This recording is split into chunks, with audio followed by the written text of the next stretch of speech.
good friend Representative Romy Acop for his interpellation or manifestation. Thank you, Mr. Chair. Meron po akong kaunting katanungan, Mr. Chair, sa ating mahal na ombudsman. But at the outset, I would like to laud the ombudsman kasi siya lang po ang agency na nagsasabi he can live with his budget. Wala pa po akong naririnig na head of agency, head of department, na nagsasabi he will live with the budget given him by the government. So, congratulations po, Ombudsman Samuel Martires. Now, the COA at saka yung Ombudsman, they are supposed to be the guardians or the agencies primordially responsible for our anti-corruption operations insofar as our government is concerned.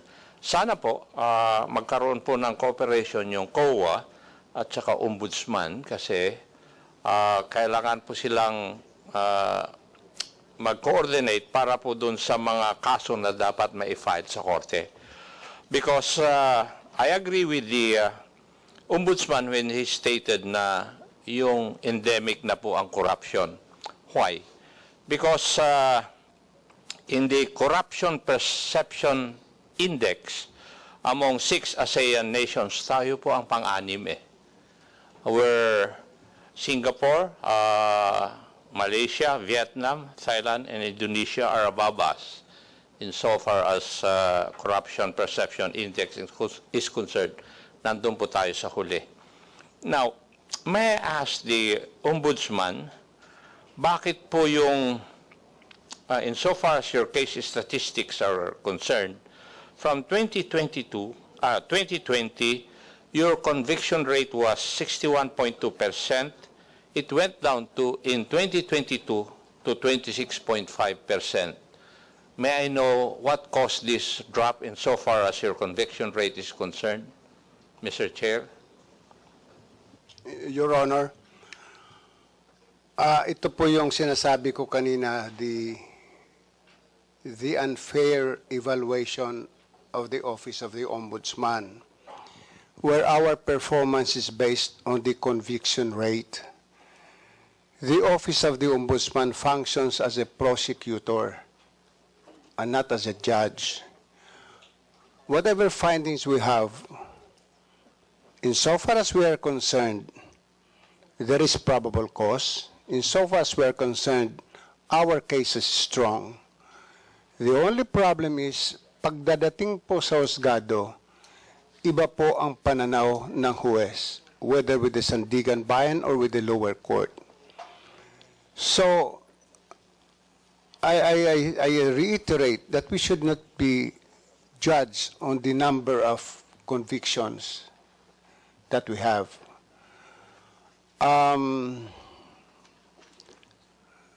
Hindi naman kami pwedeng maging investigador, a prosecutor, and a judge all at the same time.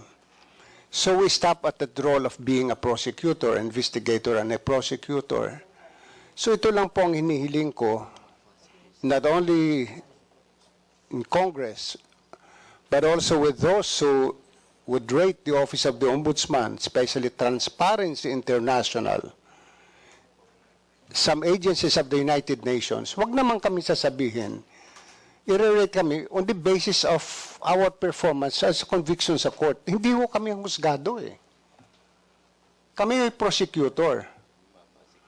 We cannot tell the justices of the Sandigan Bayan or the judge of the Regional Trial Court, i-convict ninyo. Of course, we cannot do that. In much the same way, if we secure conviction from the Sandigan Bayan, the accused goes up to the Supreme Court, ibang pananaw ng Supreme Court, reverses the Sandigan Bayan, and convicts the accused. Marami yung ganyan or acquits the accused. So, I find it so unfair that the Office of the Ombudsman or our fight against corruption is based on the number of convictions.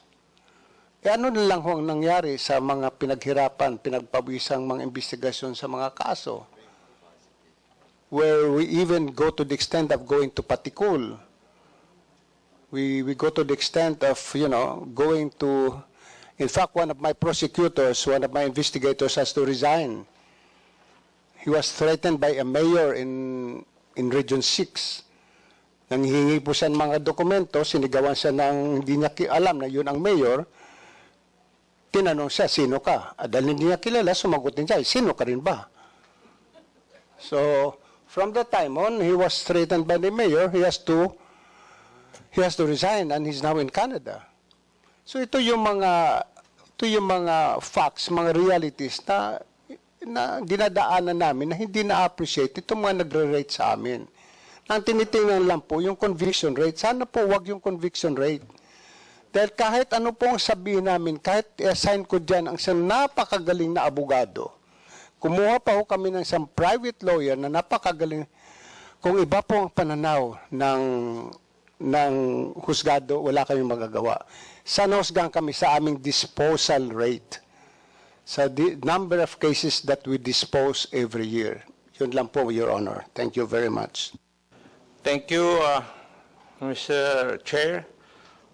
Hindi ko naman po hinuhusgahan yung conviction rate ng Kwan. I just read the statistics insofar as your case statistics are concerned. But if we look at your evaluation rate, it's from 2020, it's 52.5%. It rose to 80.1% in 2022. Kita po naman dito sa statistics na ito. Kaya lang po nagiging curious po ako sa pagtatanong kung bakit ganito. So I find your answer logical, sir. So I will go to the next issue, which is your budget. Sir, excuse me po. Ipagpaumanin po ninyo, pero I'm not pointing an accusing finger. Nakasanayan pong gawin ng mga tao sa ombudsman na gumawa ng ganiting report na inilalagay yung conviction rate. Ayoko na lang pong baguhin yon, baka magmukhang kontrabida po ako sa mga predecessors ko. Maraming pong salamat. Thank you. Mr. Chair, if we look at the budget of the Ombudsman, its cost structure would be 3.4 billion for general administration and support. It's because of their PS, and 30.2% or 1.5 billion for operations. Now, kung titingnan po natin yung operations budget nila, the bulk would go to anti-corruption investigation program. The second one would be anti-corruption enforcement program, and the third one would be corruption prevention program, which would take 6.4% of their operations budget, and 84.3 million for Ombudsman Public Assistance Program. May I just ask, Mr. Chair, bakit po yung prevention aspect dito ay mas maliit po ang budget kaysa dun sa anti-corruption investigation program at saka anti-corruption enforcement program? Hindi po pa dapat mas maganda yung gastusan na lang po natin ng mas malaki yung ating prevention, kasi we are preventing the commission of corrupt practices. Kung titingnan po natin, parang ang emphasis natin is after the fact, hindi po yung prevention aspect, Mr. Chair. Mr. Chair, Your Honor, yung pong prevention program ng Ombudsman, this pertains po sa mga seminars o training programs na ginagawa namin sa kabataan and some various government offices. Para lang po sabihin sa kanila ano ng mga batas tungkol sa corruption o anti-corruption. Kaya medyo maliit lang po ang budget namin kasi ang ginagastusan lang naman po doon yung materials at saka pagkain. Hindi na po kami nagbabayad ng mga resource persons dahil mayroon na po kami sariling resource persons within the office. So kaya medyo maliit lang po ang budget para doon. Thank you. Would you agree with me, Mr. Chair, that we should increase the budget for corruption prevention? Kasi yun po ang kailangan natin i-prevent natin. Hindi po yung we act after the fact. Yun po yung aking punto lang. If I ask the personal opinion of the Honorable Ombudsman, would he agree to this? Your Honor, 1,001% I agree with you. Marami pong salamat, Your Honor, and Mr. Chair, marami pong salamat. Thank you. Thank you, Representative Acop. Now let's go to another majority member, Representative Loreto Acheron, please. Thank you, Mr. Chair. Thank you and to the Ombudsman and the other members of the Ombudsman family. At the outset, let me thank the Ombudsman for being honest, forthright, and candid in your answers. Sana ganito po ang lahat ng mga nag-a-attend ng ating committee or budget briefings. Magiging example po sana kayo sa mga ibang nag-a-attend dito na masyadong mahaba ang mga sagot. Hindi naman matumbok yung ano yung tama sa kanilang mga sinasagot. So anyway, I'm very thankful for that initial way of answering by the Ombudsman. Ang tanong ko lang po is yung, meron po ba tayong problema sa dispatch or assignment ng ating mga Ombudsman prosecutors sa mga kaso natin sa probinsya, sa ating munisipyo? I'm referring to the cases, anti-graft cases, na nandiyan po sa mga first level courts, ano? Na karamihan ay nagiging sanhi po ng delay ng disposition of cases dahil laging sinasabi, we have to postpone this because there is no Ombudsman prosecutor. Dahil halimbawa po sa Mindanao, ano, sa Southern Mindanao, specifically in Sarangani and South Cotabato, napupuspon pa mga kaso dahil ang mga regional, ang ating Ombudsman prosecutor ay magagaling pa po sa Davao. So, pag walang Ombudsman prosecutor, puspon mo na yung kaso, nagrereklamo po ang ating mga litigants o ang ating mga kasama sa husgado. Mr. Chair, Your Honor, I mentioned earlier about the creation or the hiring of lawyers to be assigned to each of the province throughout the Philippines. We will be able to address the situation where hindi na DOJ prosecutors ang mag-appear in court, but ombudsman lawyers or prosecutors will be the one to appear in court. Rest assured that in the province of Sarangani or its neighboring provinces, magkakaroon po. At least, kasi tinitingnan po namin, like in the province of Sarangani, ano po yung mga municipalities na pwede mong i-cluster, where the people, it will be very convenient for the people to travel.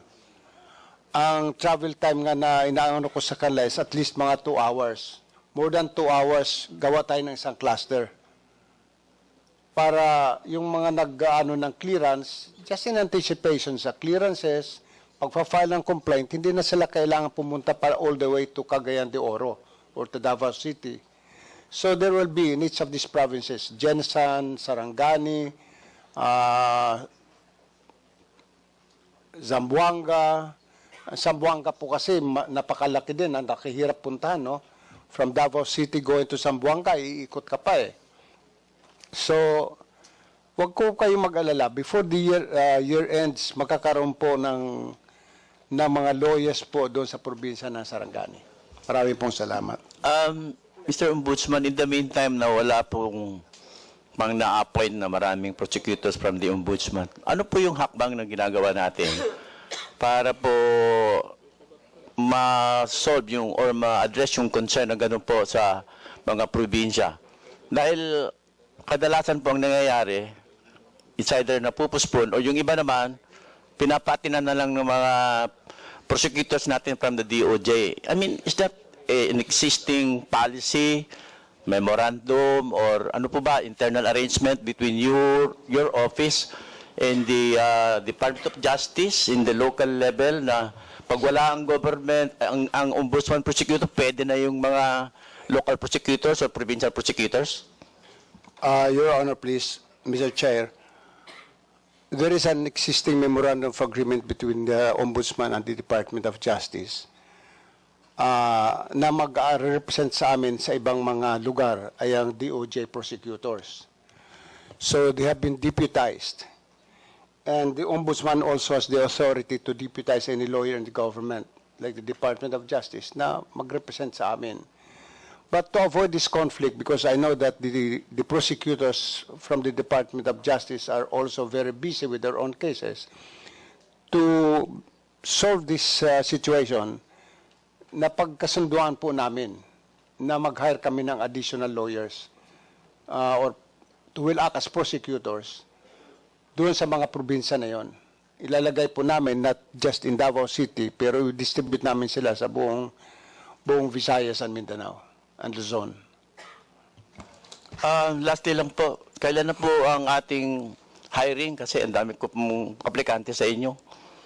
Mag-uumpisa na po ba para matulungan natin ang ating ombudsman na talagang mag-prosecute ng mga kaso, lalo na sa mga probinsya po na hindi rin po nagagampanan ng mga taga-Department of Justice prosecutors ang kanilang trabaho na tulungan ng mga ombudsman dahil po talagang kulang din po talaga ang ating prosecutors from the ombudsman.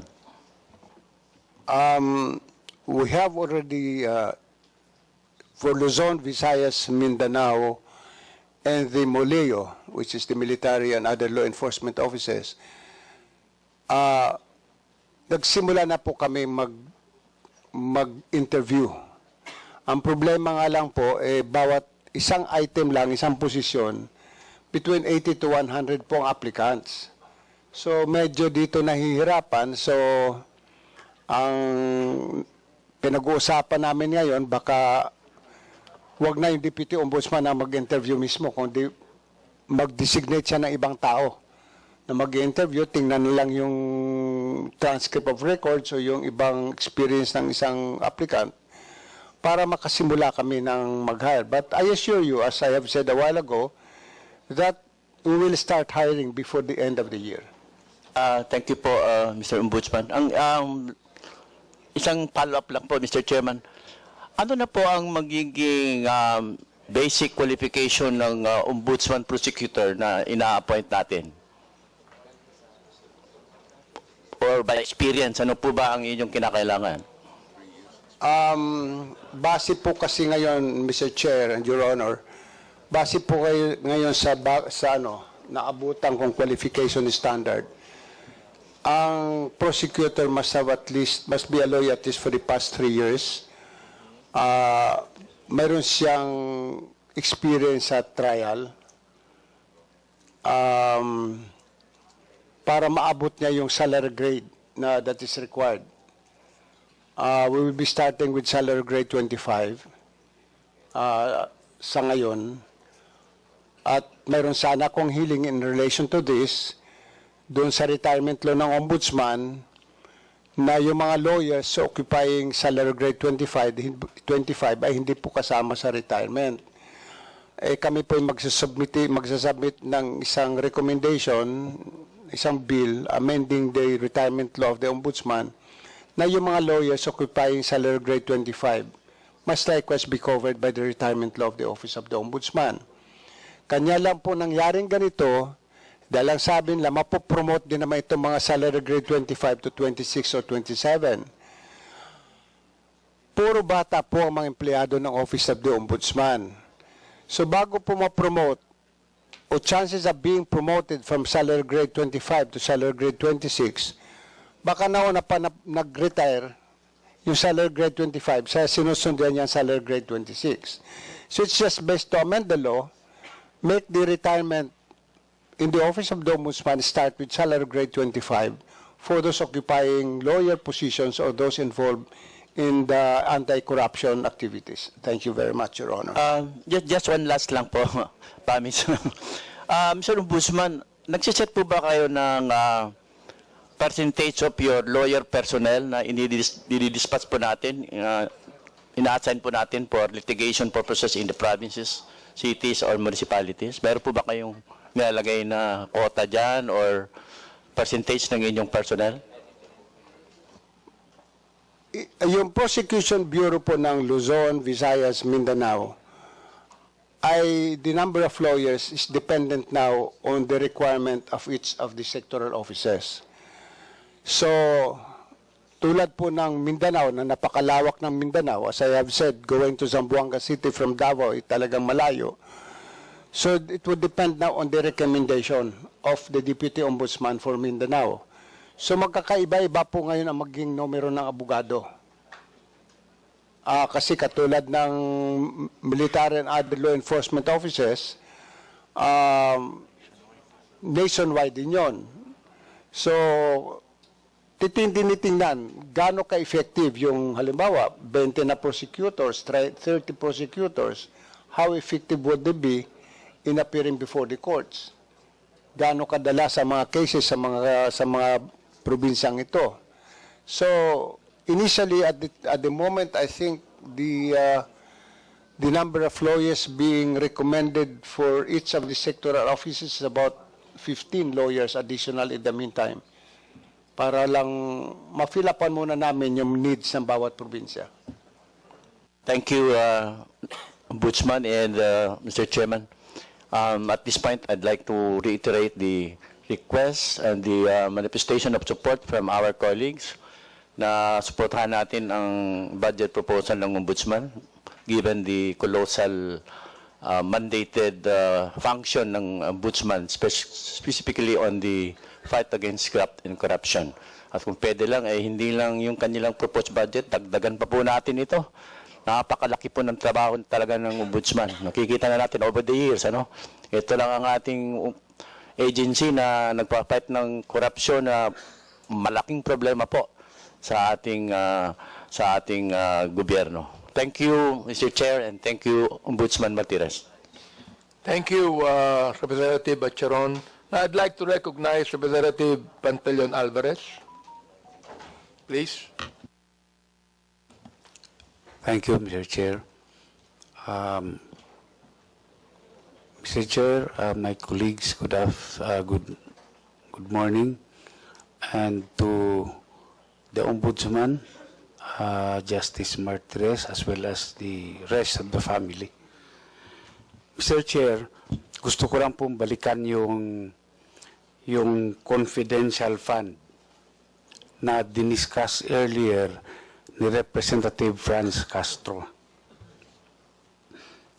With due respect po dun sa mga katanungan ni Representative Castro, tingin ko po dito, Mr. Chair, yung request po, proposed budget po ng Ombudsman for confidential fund na 51.468 million. Napakaliit po nito, Mr. Chair. Considering po yung trabaho at saka yung function ng Ombudsman. Yung case building lang, investigation and fact-finding, Mr. Chairman, hindi po madali yun at hindi po mura yun. Mahirap po. Mahirap kumuha ng mga ebidensya at magkumbinsi ng mga tao para mag-testify. Kanya po, para sa akin, ay baka pwede namang dagdagan natin ito from 51.468 million, baka pwedeng gawing 100 million to, Mr. Chairman. Kasi kung titingnan natin, talagang itong ahensya na ito, Mr. Chairman, ang mas bagay na bigyan ng Confidential Intelligence Fund. Kung titignan natin, napakaliit ng request nila.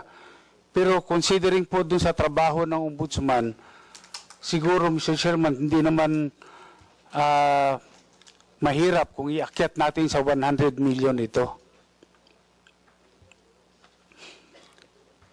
Gusto nating sugpuin yung corruption. Abay, di, gastusan natin. Suportahan natin yung opisina upang sa ganon ay makagalaw sila. Napakalaki po ng Pilipinas para kumuha ng mga ebidensya at iba pa. So, Mr. Chairman, Yun lang po yung gusto kong sabihin at sana po makonsider ng House na i-increase yung budget ng Ombudsman. Thank you, Representative Alvarez. Later siguro, Representative Alvarez, ikaw na magbigay ng motion tungkol dyan. No? Anyway, I'd like to now recognize Representative Gus Tambunting for his interpellation.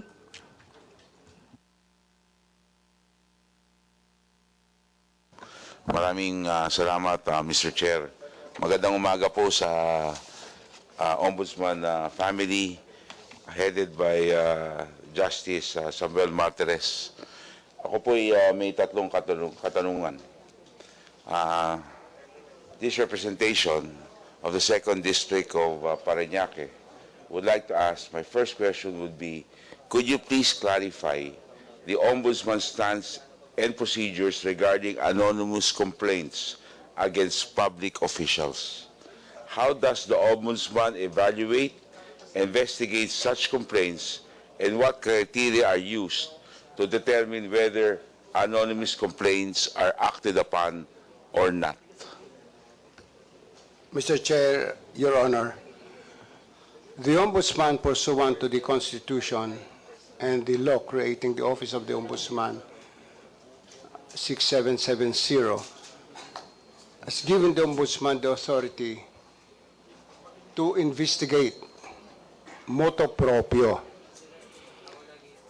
We also entertain anonymous complaints if the complaints have verifiable facts. Ibig pong sabihin, if the facts stated in the complaint can be verified and there is substantial evidence to show that pwede namin pagpatuloy ang investigasyon, we continue with that. Just like in the judiciary, where there is a complaint against a judge, even if it is an anonymous complaint, the Supreme Court also entertains those matters. Thank you very much, Your Honor. And ano po ang criteria po natin o basihan pag sinabi po natin siya po ay dapat aksyonan o hindi? Once we establish the verifiable facts, we validate. Ito bang mga facts nito ay totoo, nag-exist? So that's where we conduct the fact-finding investigation or the case build-up to validate all these facts that are stated in the anonymous complaint. Because otherwise, kung wala man lang kami makuhang ebidensya, walang dokumento, walang witness na pwede mag-testify, the investigators will just recommend for the dismissal of the complaint. Okay. Second question. In light of the Office of the Ombudsman's decision to file graft charges against individuals involved in the purchase of COVID-19 RT-PCR test kits from Pharmally Pharmaceutical Corporation and the subsequent recommendation for penalties, can you please clarify what specific actions or measures the Office of the Ombudsman intends to take to ensure the enforcement of these penalties and legal accountability of those involved in the case? Your Honor, Mr. Chair, Your Honor, sa administrative aspect of those involved in the purchase of test kits, one of those that was dismissed from the service is the Ombudsman's own overall Deputy Ombudsman. Karamihan po doon na-dismiss, may mga na-dismiss na from the service.